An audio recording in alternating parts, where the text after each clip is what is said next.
श्लोक नंबर 2.35 ਤੇ 2.36। मैं संस्कृत श्लोक पढ़ांगा और नाल मैं हिंदी ਦੇ ਵਿੱਚ ਬੋਲਾਂਗਾ और ਨਾਲ ਹੀ मैं ਪੰਜਾਬੀ ਦੇ ਵਿੱਚ ਉਹਨੂੰ ट्रांसलेट करता रहांगा। मैं थोड़ा ਜਿਹਾ बैकग्राउंड दस दियां कि कुरुक्षेत्र ਦਾ मैदान ਦੇ ਵਿੱਚ सारे लोग इकट्ठे हो गए हैं और भगवान ने अर्जुन ने इच्छा की है कि भगवान मैनू मैं देखना चाहना सारिਆਂ ਨੂੰ कि कौन कौन इकट्ठा होया है, कौन सारे जाने कौन कौन आए ਜਿਹੜੇ युद्ध करने वास्ते आए मेरी साइड तो ते कौरवां ਦੀ ਸਾਈਡ ਤੋਂ। ਤੇ ਭਗਵਾਨ ਅਰਜੁਨ ਨੂੰ ਕੁਰੂਕਸ਼ੇਤਰ ਦੇ ਮੈਦਾਨ ਦੇ ਵਿੱਚ ਵਿਚਕਾਰ ਲੈ ਗਏ ਨੇ। ਅਰਜੁਨ ਨੇ ਉਹਨਾਂ ਨੂੰ ਦੇਖਿਆ ਵਾ ਤੇ ਅਰਜੁਨ ਡਰ ਗਿਆ ਵਾ। ਔਰ ਅਰਜੁਨ ਡਰ ਇਸ ਕਰਕੇ ਗਿਆ ਕਿ ਉਹ ਸੋਚ ਰਿਹਾ ਕਿ ਜਿਨ੍ਹਾਂ ਦੀ ਗੋਦੀ ਵਿੱਚ ਮੈਂ ਖੇਲਿਆ, ਜਿਨ੍ਹਾਂ ਦੇ ਕੋਲ ਮੈਂ ਮਤਲਬ ਪਿਆਰ ਲਿੱਤਾ, ਜਿਨ੍ਹਾਂ ਭਰਾਵਾਂ ਦੇ ਨਾਲ ਮੈਂ ਖੇਲਿਆ ਔਰ ਜਿੰਨੇ ਵੀ ਵੱਡੇ ਵਡੇਰੇ ਆ ਜਿਨ੍ਹਾਂ ਕੋਲੋਂ ਮੈਂ ਪਿਆਰ ਔਰ ਆਸ਼ੀਰਵਾਦ ਲਿੱਤਾ, ਜੋ ਹੀ ਮੇਰੇ ਨਾਲ ਲੜਨ ਵਾਸਤੇ ਆਏ ਆ ਤੇ ਇਹ ਮਰ ਜਾਣਗੇ। ਤੇ ਇਹ ਚੀਜ਼ ਦੇਖ ਕੇ ਉਹ ਡਰ ਗਿਆ।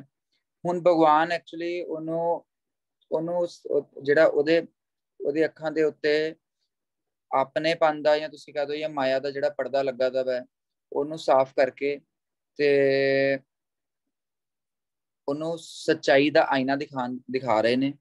ਉਹਦੇ ਬਾਰੇ डिस्कशन हो रही है इस श्लोक ਦੇ ਵਿੱਚ। सो मैं स्टार्ट कर रहा। ओम अज्ञानतिमिरन्धस्य ज्ञानाञ्जन शलाकया चक्षुरुन्मीलितं येन तस्मै श्री गुरुवे नमः। श्रील प्रभुपाद की। भयाद्रणात् उप्रतं मन्स्यन्ते त्वां महारथ येषां च त्वं बहुमत भूत्वा यास्यसि राघवम्। और इस श्लोक ਦੇ ਵਿੱਚ भगवान कह रहे हैं, जिन जिन महान योद्धाओं ने तुम्हारे नाम तथा यश को सम्मान दिया है वह सोचेंगे कि तुमने डर के मारे युद्ध भूमि छोड़ दी है और इस तरह वह तुम्हें तुच्छ मानेंगे। ये चीज भगवान एक्चुअली मैं तात्पर्य भी पढ़ देना। भगवान कृष्ण अर्जुन को अपना निर्णय सुना रहे हैं। तुम ये मत सोचो कि दुर्योधन, कर्ण तथा अन्य समकालीन महारथी ये सोचेंगे कि तुमने अपने भाइयों तथा पितामह पर दया करके युद्ध भूमि छोड़ दी है। वे तो यही सोचेंगे कि तुमने अपने प्राणों के भय से युद्ध भूमि छोड़ी है। इस प्रकार उनकी दृष्टि में तुम्हारे प्रति जो सम्मान है वह धूल में मिल जाएगा। एक्चुअली अर्जुन ने भगवान दे अगे एक की कह सकते हैं एक तथ्य रखिया सी। तथ्य ਨੂੰ ਅਸੀਂ कह सकते हैं कि एक अपना आइडिया रखिया सीगा कि भगवान कुरुक्षेत्र ਦਾ मैदान शुरू होने जा रहा है ਤੇ ਸਾਰੇ ਮੇਰੇ ਇੱਥੇ ਸਗੇ ਸੰਬੰਧੀ ਖੜੇ ਆ। ਮੇਰੇ ਮਾਮੇ, ਚਾਚੇ, ਤਾਏ, ਮੇਰੇ ਭਰਾ, ਚਚੇਰੇ ਭਰਾ, ਮਮੇਰੇ ਭਰਾ, ਕਈ ਰਾਜੇ, मतलब पूरे एंटायर ਧਰਤੀ ਦੇ ਕਈ ਦੇਸ਼ਾਂ ਦੇ ਰਾਜੇ।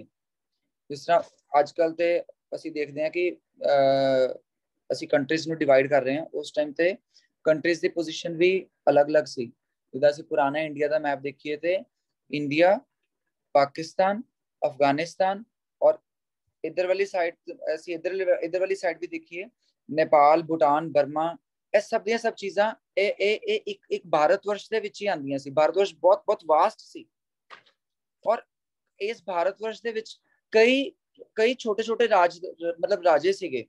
ਜਿਵੇਂ द्वारका हो गया, पंचाल हो गया, ਕਹਿ ਕੇ ਇੱਕ क्षेत्र हो गया, मिथिला हो गया। ਇਸ ਤਰ੍ਹਾਂ ਕਈ ਛੋਟੇ ਉਹਨਾਂ ਨੂੰ ਹਿੱਸਿਆਂ ਦੇ ਵਿੱਚ ਡਿਵਾਈਡ ਕੀਤਾ ਦਾ ਸੀਗਾ ਤੇ ਕਈ ਰਾਜੇ ਉਹਦੇ ਵਿੱਚ ਯੁੱਧ ਕਰ मतलब ਰਹਿੰਦੇ ਸੀਗੇ ਔਰ ਉਹ ਪੂਰੇ ਦੇ ਪੂਰੇ ਵਰਲਡ ਦੇ ਵਿੱਚੋਂ ਰਾਜੇ ਯੁੱਧ ਕਰਨ ਵਾਸਤੇ ਆਏ ਦੇ ਸੀਗੇ। ਤੇ ਉਹਨਾਂ ਨੂੰ ਦੇਖ ਕੇ ਅਰਜੁਨ ਡਰ ਨਹੀਂ ਸੀ ਗਿਆ। ਅਰਜੁਨ ਇਹ ਸੋਚ ਰਿਹਾ ਸੀਗਾ ਕਿ ਇਹ ਸਾਰੇ ਜਣੇ ਮਰ ਜਾਣਗੇ। ਜੇ ਮਰ ਜਾਣਗੇ ਤੇ ਰਾਜੇ ਜਦੋਂ ਖਤਮ ਹੋ ਗਏ ਤੇ ਪ੍ਰਜਾ ਅਨਾਥ ਹੋ ਜਾਏਗੀ, ਇਸਤਰੀਆਂ ਵੀ ਅਨਾਥ ਹੋ ਜਾਣਗੀਆਂ ਤੇ ਇਹਨਾਂ ਦੀ ਰੱਖਿਆ ਕੌਣ ਕਰੇਗਾ। ਤੇ ਉਹਨੇ ਭਗਵਾਨ ਕ੍ਰਿਸ਼ਨ ਦੇ ਅੱਗੇ ਇੱਕ ਆਈਡੀਆ ਰੱਖਿਆ ਕਿ ਇਹਨਾਂ ਨੂੰ ਮਾਰਨ ਦੀ ਕੀ ਲੋੜ ਹੈ। भगवान मैं युद्ध ही नहीं करना, बेटर है कि मैनू राजपाट करके करना की है, क्योंकि जो सारे जने मर गए तो मेरा राजपाट देखना किन्ने है। ठीक है, लगते बहुत अच्छा वो पॉइंट रहा कि वो राजपाट वाकई किन्ने देखना है। पर भगवान ते उन्हें आइडिया दिता है कि बेटर ये है कि मैं युद्ध छड्ड के ना बाद भी ते मैं युद्ध करके और सारे मार के मैं राजपाट से बैठांगा, फिर मैं दुखी होवांगा और फिर मैनू लगेगा कि मैं इनू छड्ड दियां ते मैं जंगलों दे विच जाके तपस्या करा। बेटर है कि मैं पहले ही चला जावां।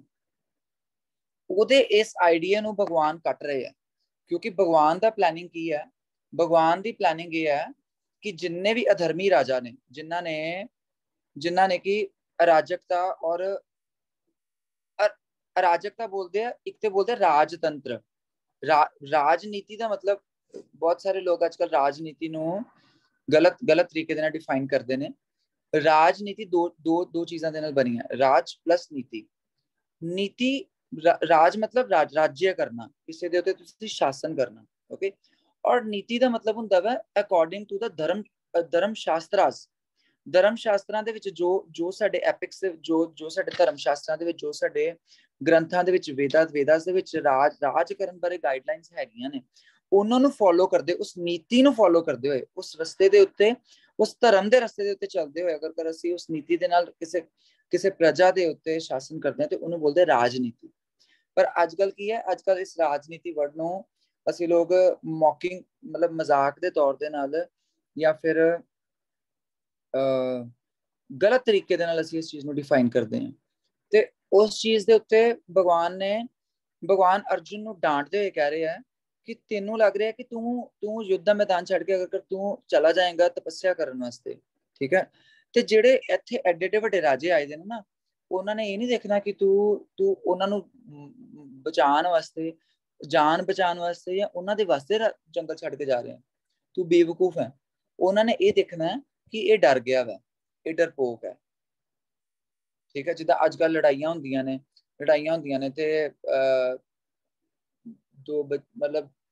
ਦੋ ਲੜਕਿਆਂ ਦੀ ਸਪੋਜ਼ ਕਰੋ ਲੜਾਈ ਹੋ ਰਹੀ ਹੈ ਤੇ ਪੇਰੈਂਟਸ ਤੱਕ ਗੱਲ ਪਹੁੰਚ ਗਈ ਹੈ, ਤੇ ਪੇਰੈਂਟਸ ਕਹਿਣਗੇ ਕਿ ਛੱਡ ਪਰਾਂ, ਲੜਾਈ ਦੇ ਵਿੱਚ ਕੀ ਲੜਕੀ ਰੱਖਿਆ ਤਾਂ ਵੈ, ਤੇ ਉਹ ਬੱਚਾ ਕਹੇਗਾ ਕਿਉਂ, ਲੜਾਈ ਵਿੱਚ ਕਿਉਂ ਨਹੀਂ ਰੱਖਿਆ, ਮਤਲਬ ਮੇਰੀ ਬੇਇੱਜ਼ਤੀ ਹੁੰਦੀ ਪਈ ਹੈ, ਮੈਂ ਉਹਨੂੰ ਮਾਰ ਕੇ ਹੀ ਆਣਾ, ਮੇਰੀ ਉਹਨੇ ਬੇਇੱਜ਼ਤੀ ਕਰ ਦਿੱਤੀ ਹੈ, ਮੇਰੀ ਉਹਨੇ ਸਾਰਿਆਂ ਸਾਹਮਣੇ ਇਦਾਂ ਗੱਲ ਕੀਤੀ ਹੈ ਤੇ ਮੈਂ ਉਹਦੀ ਸਾਰਿਆਂ ਸਾਹਮਣੇ ਬੇਇੱਜ਼ਤੀ ਕਰਕੇ ਹੀ ਆਉਣੀ ਹੈ, ਠੀਕ ਹੈ। ਅੱਜ ਦਾ ਸਾਡਾ ਵਿਚਾਰ ਇਹ ਹੈਗਾ ਵੈ, ਚਾਹੇ ਅਸੀਂ ਇਸ ਜਗ੍ਹਾ ਦੇ ਉੱਤੇ ਗਲਤ ਵੀ ਹੋਈਏ ਪਰ ਅਸੀਂ ਲੜ ਕੇ ਆ ਰਹੇ ਹਾਂ। ਬਟ ਤੇ ਅਰਜੁਨ ਕੀ ਹੈ ਕਿ ਅਰਜੁਨ ਬਿਲਕੁਲ ਠੀਕ ਹੈ। ਭਗਵਾਨ ਅਰਜੁਨ ਨੂੰ ਦੱਸ ਰਹੇ ਆ ਕਿ ਇਹ ਜਿੰਨੇ ਵੀ ਤੇਰੇ ਆਪੋਜ਼ਿਟ ਪਾਰਟੀ ਦੇ ਵਿੱਚ ਕੌਰਵਾਂ ਦੇ ਨਾਲ ਜਿੰਨੇ ਵੀ ਰਾਜੇ, ਮਹਾਰਾਜੇ, ਮਹਾਰਥੀ, ਜਿੰਨੇ ਵੀ ਲੋਕ ਖੜੇ ਆ ਨਾ, ਬਹੁਤ ਵੱਡੇ ਕਮਾਂਡਰਸ ਖੜੇ ਸੀ ਉਸ ਟਾਈਮ ਤੇ ਯੁੱਧ ਦੇ ਮੈਦਾਨ ਦੇ ਵਿੱਚ। ਭੀਸ਼ਮ ਪਿਤਾਮਾ, ਮਤਲਬ ਭੀਸ਼ਮ ਪਿਤਾਮਾ, द्रोणाचार्य, कृपाचार्य, कर्ण, दुर्योधन, अश्वत्थामा, ਇਹ ਕੋਈ ਛੋਟੇ ਮੋਟੇ ਉਹ ਨਹੀਂ ਸੀਗੇ, ਮਤਲਬ ਲੜਨ ਵਾਸਤੇ ਇਹ ਨਹੀਂ ਸੀ, ਮਤਲਬ ਇੱਕ ਤਲਵਾਰ ਲੈ ਕੇ ਲੜਨ ਵਾਸਤੇ ਆ ਗਏ ਸੀ, ਨੋ, ਬਹੁਤ ਹਾਈ ਲੈਵਲ ਦੇ ਕਮਾਂਡਰ ਸੀਗੇ ਐਕਚੁਅਲੀ ਇਹ। ਤੇ ਇਹਨਾਂ ਨੇ ਇਹ ਇੱਕ ਸੈਕਿੰਡ ਦੇ ਵਿੱਚ 10 ਦਿਸ਼ਾਵਾਂ ਦੇ ਵਿੱਚ ਤੀਰ ਚਲਾਉਂਦੇ ਸੀਗੇ, ਇੱਕ ਸੈਕਿੰਡ ਦੇ ਵਿੱਚ। ਤੇ ਭਗਵਾਨ ਉਹਨੂੰ ਸਮਝਾ ਰਹੇ ਆ ਕਿ ਤੂੰ ਬੇਵਕੂਫੀ ਕਰ ਰਿਹਾ, ਤੂੰ ਅਗਰ ਇਹ ਸੋਚ ਰਿਹਾ ਕਿ ਇਹ ਮਰ ਜਾਣਗੇ, ਤੇ ਪਰ ਉਹ ਲੋਕ ਸੋਚ ਰਹੇ ਆ ਕਿ ਅਸੀਂ ਇੰਨੇ ਪਾਵਰਫੁਲ ਆ ਕਿ ਅਸੀਂ ਇਹਨਾਂ 5 ਭਰਾਵਾਂ ਨੂੰ ਮਾਰ ਦਿਆਂਗੇ। ਤੁਸੀਂ ਆਪ ਸੋਚੋ, 100 ਕੌਰਵਾਂ ਦੇ ਨਾਲ ਪੂਰੀ ਦੀ ਪੂਰੀ ਧਰਤੀ ਦੇ ਰਾਜੇ, ਮਹਾਰਾਜੇ, ਮਹਾਰਥੀ, ਠੀਕ ਹੈ, ਫਿਰ ਕਿੰਨੇ 18 ਅਕਸ਼ੋਣੀ ਸੈਨਾ, ਠੀਕ ਹੈ। ਇਧਰ 5 ਪਾਂਡਵਾਂ ਦੇ ਨਾਲ ਪੰਚਾਲ ਦੇਸ਼ ਦੇ ਰਾਜਾ, ਮਤਲਬ द्रौपदी ਦਾ ਬ੍ਰਦਰ, द्रौपदी ਦਾ ਬ੍ਰਦਰ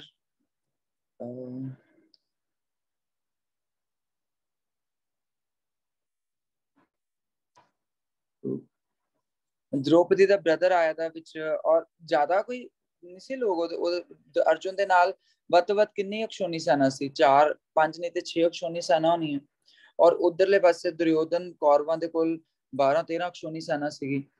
ਤੁਸੀਂ ਇਹ ਹਿਸਾਬ ਲਗਾ ਲਓ ਕਿ ਇੱਕ ਬੰਦਾ 1000 ਬੰਦਿਆਂ ਦੇ ਨਾਲ ਲੜ ਰਿਹਾ, ਤੇ ਇੱਥੇ ਇੱਕ ਬੰਦਾ ਸੋਚ ਰਿਹਾ ਕਿ ਮੈਂ 1000 ਬੰਦੇ ਸੋਚ ਰਿਹਾ ਕਿ ਮੈਂ ਆਪਾਂ ਤੇ ਇਸ ਇੱਕ ਬੰਦੇ ਨੂੰ ਮਾਰ ਹੀ ਦੇਣਾ ਵਾ, ਤੇ ਉਹ ਜਿਹੜਾ ਇੱਕ ਬੰਦਾ ਵਾ ਉਹ ਸੋਚ ਰਿਹਾ ਕਿ ਹਾਏ 1000 ਬੰਦੇ ਮੇਰੇ ਹੱਥੋਂ ਮਰ ਜਾਣਗੇ, ਜੋ ਕਿ ਐਕਚੁਅਲੀ ਮਰਨ ਵਾਲੇ ਆ, ਠੀਕ ਹੈ। ਉਹ ਇੱਕ ਬੰਦਾ ਸੋਚ ਰਿਹਾ ਕਿ 1000 ਬੰਦੇ ਮੇਰੇ ਕੋਲੋਂ ਮਰ ਜਾਣਗੇ, ਮੈਂ ਇਹਨਾਂ ਨੂੰ ਮਾਰਨਾ ਨਹੀਂ ਹੈਗਾ, ਮੈਨੂੰ ਤਾਂ ਦਇਆ ਆ ਗਈ ਹੈ ਤੇ ਮੈਂ ਚੱਲਾਂ ਵਾਂ ਵਨ ਦੇ ਵਿੱਚ ਤਪੱਸਿਆ ਕਰਨ ਵਾਸਤੇ, ਠੀਕ ਹੈ। ਇਸ ਕਰਕੇ ਭਗਵਾਨ ਨੂੰ ਡਾਂਟ ਰਿਹਾ ਕਿ ਬੇਵਕੂਫ, ਕੋਈ ਤੇਰੇ ਇਸ ਫੈਸਲੇ ਦਾ ਕੋਈ ਸਨਮਾਨ ਨਹੀਂ ਕਰੇਗਾ। ਇਹ ਨਾ ਸੋਚੀ ਕਿ ਤੂੰ ਤਪੱਸਿਆ ਕਰਨ ਚਲਾ ਜਾਏਗਾ ਵਨ ਦੇ ਵਿੱਚ ਇਹਨਾਂ ਨੂੰ ਬਚਾਉਣ ਵਾਸਤੇ, ਤੇ ਤੇਰੀ ਕੋਈ ਯਸ਼ੋ ਕੀਰਤੀ ਹੋਏਗੀ, ਤੇਰਾ 10 ਦਿਸ਼ਾਵਾਂ ਦੇ ਵਿੱਚ ਤੇਰਾ ਨਾਮ ਹੋਏਗਾ ਕਿ ਅਰਜੁਨ ਨੇ ਇਦਾਂ ਕਰਤਾ, ਅਰਜੁਨ ਨੇ ਇੰਨੇ ਕਰੋੜ ਲੋਕਾਂ ਨੂੰ ਮਰਨ ਤੋਂ ਬਚਾਤਾ। ਇਦਾਂ ਨਹੀਂ ਹੋਣਾ ਕੁਝ ਵੀ। ਸਭ ਨੇ ਕਹਿਣਾ ਕਿ ਅਰਜੁਨ ਕਾਇਰ ਸੀਗਾ, ਉਦਾਂ ਪੰਜ ਪੰਜ ਪਾਂਡਵਾਂ ਦੀ ਮਤਲਬ ਪਾਂਡਵ ਇਹ ਕੀਤਾ ਪਾਂਡਵ ਉਹ ਕੀਤਾ ਤੇ ਕੀਰਤੀ ਚਾਹੇ ਉਸ ਤੱਕ ਉਦੋਂ ਤੱਕ ਬਣੀ ਦੀ ਸੀਗੀ ਕਿਉਂਕਿ ਪਾਂਡਵਾਂ ਨੇ ਪਹਿਲਾਂ ਲਾਕਸ਼ਾ ਗ੍ਰਹਿ ਤੋਂ ਇੱਕ 13 ਸਾਲ ਦਾ ਬਨਵਾਸ ਮਤਲਬ ਕਾਫੀ ਸਾਲਾਂ ਦਾ ਬਨਵਾਸ ਆਪਣਾ ਕੱਟਿਆ। ਫਿਰ ਉਸ ਤੋਂ ਬਾਅਦ ਜਦੋਂ ਦ੍ਰੋਪਦੀ ਦੇ ਨਾਲ ਇਹਨਾਂ ਨੇ ਯੂਥ ਕ੍ਰੀੜਾ ਵਗੈਰਾ ਕੀਤੀ, ਫਿਰ ਦ੍ਰੋਪਦੀ ਦੇ ਨਾਲ ਇਹ ਸਾਰਾ ਕੁਝ ਕੀਤਾ। ਉਸ ਤੋਂ ਬਾਅਦ ਇਹਨਾਂ ਨੇ ਬਨਵਾਸ ਦੇ ਵਿੱਚ ਕੱਟਿਆ ਤੇ ਉਹਦੇ ਕਰਕੇ ਉਸ ਟਾਈਮ ਤੇ ਪਾਂਡਵਾਂ ਦੀ ਕਾਫੀ ਯਸ਼ੋਗਾਨ ਕਾਫੀ ਕੀਰਤੀ ਹੋਈ ਦੀ ਸੀ ਕਿ ਪਾਂਡਵਾਂ ਦੇ ਉੱਤੇ ਬਹੁਤ ਅਨਿਆਏ ਹੋਇਆ ਤੇ ਭਗਵਾਨ ਇਸ ਕਰਕੇ ਉਹਨੂੰ ਸਮਝਾ ਰਹੇ ਸੀਗੇ ਕਿ ਬੇਵਕੂਫ ਨਾ ਜਾ, ਡੋਂਟ ਗੋ, ਕਿਤੇ ਨਾ ਜਾ ਤੂੰ, ਕਿਤੇ ਖੜਾ ਹੋ ਕੇ युद्ध कर और ये मेरा ऑर्डर एक्चुअली। अगले श्लोक से भगवान करे अवाच्या वादांश बहुन वदिष्यन्ति तवाहिता निंदन्तस्त्व समार्थ्यम ततो दुःखतरम नो किमं। तुम्हारे शत्रु अनेक प्रकार के कटु शब्दों से तुम्हारा वर्णन करेंगे और तुम्हारी सामर्थ्य को उपहास करेंगे, तुम्हारे लिए इससे दुखदाई और क्या हो सकता है।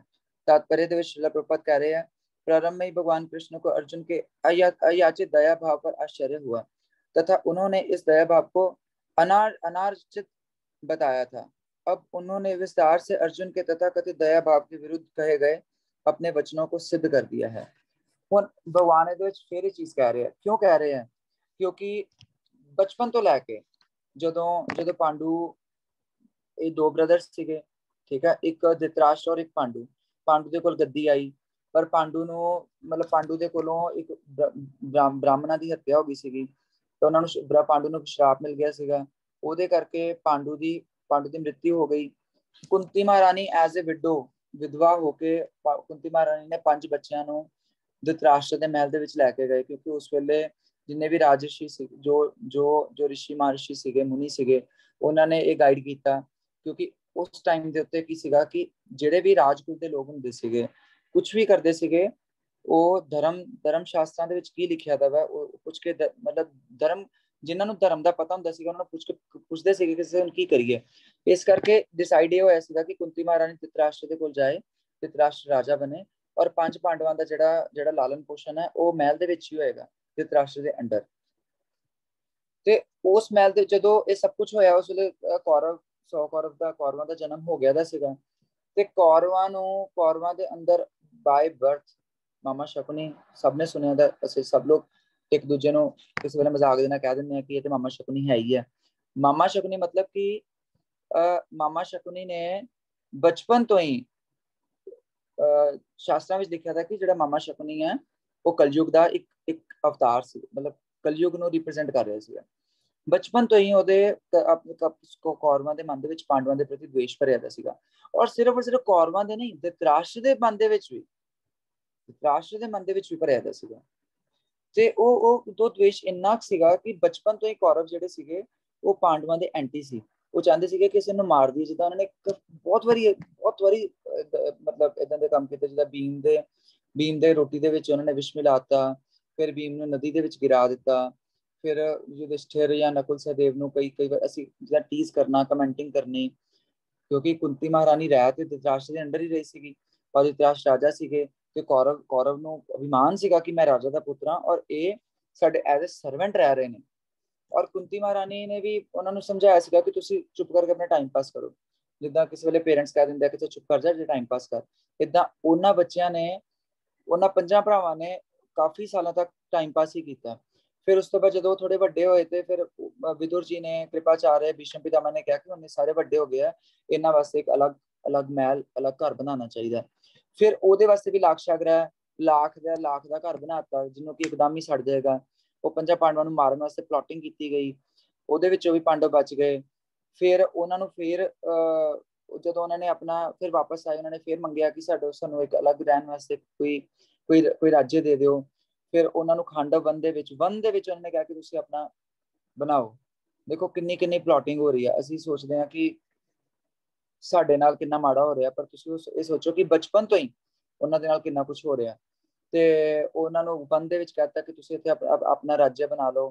ਫਿਰ ਭਗਵਾਨ ਵਿਸ਼ਵਕਰਮਾ ਔਰ ਭਗਵਾਨ ਦੀ ਹੈਲਪ ਦੇ ਨਾਲ ਉਹਨਾਂ ਨੇ ਉੱਥੇ ਇੰਦਰਪ੍ਰਸਥ ਬਣਾਇਆ ਤੇ ਇੰਦਰਪ੍ਰਸਥ ਬਣਾਉਣ ਤੋਂ ਬਾਅਦ ਫਿਰ ਉਹਨਾਂ ਨੇ ਦਿਊਤ ਕ੍ਰੀੜਾ ਪਲਾਟਿੰਗ ਕਰਕੇ ਸ਼ਕੁਨੀ ਨੇ ਸਾਰਾ ਕੁਝ ਕੀਤਾ। ਫਿਰ ਉਹਨਾਂ ਦੀ ਵਾਈਫ ਨੂੰ ਪੂਰੀ ਦੀ ਪੂਰੀ ਸਭਾ ਦੇ ਵਿੱਚ ਤੁਸੀਂ ਸੋਚ ਲਓ ਕਿ ਕਿੰਨੇ ਰਾਜਾ ਬੈਠਾ ਦਾ ਸੀਐਮ ਬੈਠਾ ਦਾ, ਸੀਐਮ ਦੇ ਨਾਲ ਉਹਦੇ ਕਈ ਮਿਨਿਸਟਰਸ ਬੈਠੇ ਦੇ ਆ, ਮਿਨਿਸਟਰ ਦੇ ਨਾਲ ਉਹਨਾਂ ਦੇ ਪ੍ਰਿੰਸੀਪਲ ਸੈਕਟਰੀਜ਼ ਬੈਠੇ ਦੇ ਆ, ਪ੍ਰਿੰਸੀਪਲ ਸੈਕਟਰੀਜ਼ ਦੇ ਨਾਲ ਨਾਲ ਉਹਨਾਂ ਦੇ ਪੂਰੇ ਕਈ ਸੈਨਿਕ ਖੜੇ ਨੇ, ਪੁਲਿਸ ਵਾਲੇ ਸਾਰੇ ਸਾਰੇ ਖੜੇ ਆ, ਠੀਕ ਹੈ। ਉਹਨਾਂ ਦੇ ਵਿੱਚ ਇੱਕ ਫੀਮੇਲ ਨੂੰ ਲੈ ਕੇ ਆਇਆ ਜਾ ਰਿਹਾ ਔਰ ਫੀਮੇਲ ਨੂੰ ਕਿਹਾ ਜਾ ਰਿਹਾ ਕਿ ਆਪਣੇ ਵਸਤਰ ਉਤਾਰ ਦੇ। ਕਿੱਦਾਂ ਫੀਲ ਹੋਏਗਾ ਨਾ ਇਹ ਚੀਜ਼ ਐਕਚੁਅਲੀ, है ना। ਤੇ और वो फीमेल कोई नॉर्मल फीमेल नहीं है, वो रानी है एक्चुअली, ठीक है। ਤੇ ਇਹ ਚੀਜ਼ ਇੰਨਾ ਕੁਝ ਹੋ ਗਿਆ, ਇਸ ਕਰਕੇ ਭਗਵਾਨ ਨੂੰ ਡਾਂਟ ਰਹੇ ਆ ਕਿ ਇਹ ਤੇਰੇ ਮਨ ਦੇ ਵਿੱਚ ਆ ਵੀ ਕਿੱਦਾਂ ਗਿਆ। ਤੇ ਭਗਵਾਨ ਉਹਨੂੰ ਕਹਿ ਰਹੇ ਆ ਕਿ ਅਗਰ ਤੂੰ ਇਹ ਸਭ ਚੀਜ਼ ਕਰੇਗਾ ਤੇ ਤੇਰੀ ਕੀਰਤੀ ਨਹੀਂ ਕਿਤੇ ਵੀ ਹੋਏਗੀ, ਕਿਉਂਕਿ ਮੈਂ ਕੁਝ ਹੋਰ ਪਲਾਨਿੰਗ ਕੀਤੀ ਦੀ ਹੈ। ਮੈਂ ਪਲਾਨਿੰਗ ਇਹ ਕੀਤੀ ਦੀ ਹੈ ਕਿ ਤੂੰ ਕੁਰੂਕਸ਼ੇਤਰ ਦੇ ਮੈਦਾਨ ਦੇ ਵਿੱਚ ਆਏਗਾ, ਤੂੰ ਯੁੱਧ ਕਰੇਗਾ, ਮਾਰਾਂਗਾ ਚਾਹੇ ਮੈਂ, ਮਰਨਗੇ ਮੇਰੀ ਵਿਲ ਦੇ ਨਾਲ, ਪਰ ਸ਼ਸਤਰ ਤੇਰੇ ਹੋਣਗੇ, ਤੀਰ ਤੇਰੇ ਹੋਣਗੇ। ਇਸ ਕਰਕੇ ਭਗਵਾਨ ਦੀ ਇੱਛਾ ਸੀਗੀ ਕਿ ਅਰਜੁਨ ਔਰ 5 ਪਾਂਡਵਾਂ ਦੀ ਕੀਰਤੀ ਪੂਰੇ ਦੇ ਪੂਰੇ ਬ੍ਰਹਮਾਂਡ ਦੇ ਵਿੱਚ ਫੈਲ ਜਾਏ, ਪੂਰੇ ਦੇ ਪੂਰੇ ਬ੍ਰਹਮਾਂਡ ਦੇ ਵਿੱਚ। ਭਗਵਾਨ ਦੀ ਇਹ ਪਲਾਨਿੰਗ ਸੀਗੀ। ਔਰ ਜਦੋਂ ਅਰਜੁਨ ਨੇ ਇੰਨੀ ਗੱਲ ਕਹੀ ਤੇ ਭਗਵਾਨ ਦੀ ਪਲਾਨਿੰਗ ਖਤਮ ਨਹੀਂ ਹੋ ਸਕਦੀ ਐਕਚੁਅਲੀ। ਭਗਵਾਨ ਨੇ ਗੀਤਾ ਦਾ ਗਿਆਨ ਸਾਡੇ ਲੋਕਾਂ ਤੱਕ ਦੇਣਾ ਸੀਗਾ, ਇਸ ਕਰਕੇ ਭਗਵਾਨ ਨੇ ਉਹਦੇ ਮਨ ਦੇ ਵਿੱਚ ਇਹ ਸਭ ਚੀਜ਼ ਪਾਈ। ਸੋ ਭਗਵਾਨ ਉਹਨੂੰ ਡਾਂਟ ਕੇ ਕਹਿ ਰਿਹਾ ਕਿ ਇਹ ਪਲਾਨਿੰਗ ਨੂੰ ਖਰਾਬ ਨਾ ਕਰ। ਮੈਂ ਇੰਨੇ ਮੂਰਖ ਲੋਕਾਂ ਨੂੰ, ਇੰਨੇ ਅਧਰਮੀ ਲੋਕਾਂ ਨੂੰ ਪਲਾਨਿੰਗ ਕਰਕੇ ਇਸ ਜਗ੍ਹਾ ਦੇ ਉੱਤੇ ਇਕੱਠੇ ਕੀਤਾ ਵਾ, ਸੋ ਇਹਨਾਂ ਨੂੰ ਹੁਣ ਮਾਰਨਾ ਮੈਂ। ਇਹ ਭਗਵਾਨ ਦਾ ਆਰਡਰ ਸੀਗਾ ਐਕਚੁਅਲੀ।